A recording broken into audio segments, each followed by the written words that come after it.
that was really tough. So you call these your wilderness years because it took 2 years. The dark years or the dark days or whatever. That was brutal because I'm now playing lousy. I'm practicing like a lunatic. Go to the tournament and you're over par or whatever. You're missing cut. You're making minuscule checks or if anything. I lost sponsors. You know, my income went whoosh.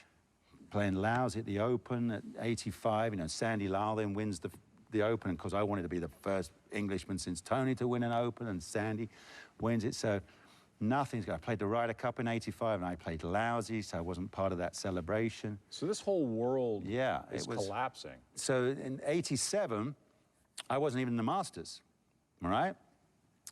And Jill flew over, and I met her at Atlanta, and that was really hurt me because all the media and other players had flown into Atlanta for the Masters, and they all turned left and went to Augusta National, and I turned right and went to Hattiesburg to play one of the B events, right? I mean, that's as low as it gets, right? Yeah, and I'm like, wow, that hit me. And nothing against Hattiesburg, nothing but you want to that. go to Augusta. I want to go, sure, you want to go. I've been there before, and you want to, and so basically I went off to, and fortunately, we'd just been working with Len, and we'd found this famous little move to drop the thing down, and I could now hit a fade, and it was going good. And I went to Hattiesburg, and I shot 467s and finished second, and that was it.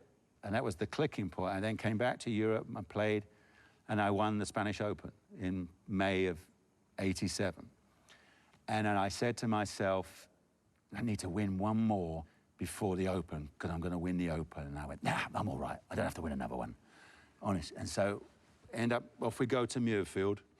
You know our big giant yellow scoreboards at the Open Championship, and I walked up the first fairway, and there was a big board empty that just said, welcome to Muirfield. And I looked up, and then I saw Faldo at the top of the board.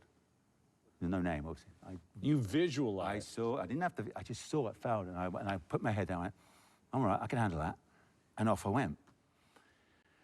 And then I opened with 3 straight birdies and shot 5 under for the opening 2 rounds in yucky weather. And we were down at the Marine Hotel, and I was like, don't bother packing. I said, we'll be sitting here having breakfast, and we'll be on, and the BBC will be there. I'll be having my Monday morning breakfast, BBC, with the claret jug on the table. You know you're going to win. Well, I don't know, that's what I'm seeing.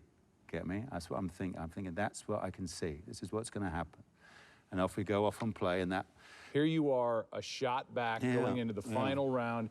Is that sabotage button reachable for you back there? No, no, no. That day was incredible because I was in the, we called it, then you call it cocoon. Tony Jacklin called it cocoon, so I call it cocoon. Now we call it in the zone. So that was the moment when you're on that putting green as a kid with all those, this to win the Open. I'm now looking at this thinking, and I looked at the leaderboard, and Roger Dacus was in at 4, and I thought, I said, you've got to hold it.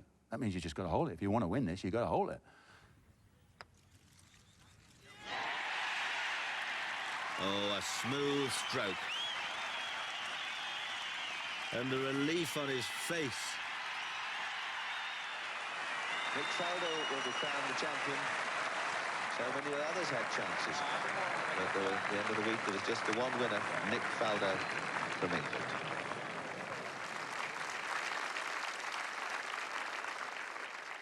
I got over that putt, and it was great. I stood over that, and as I took it back, the little voice went, yes.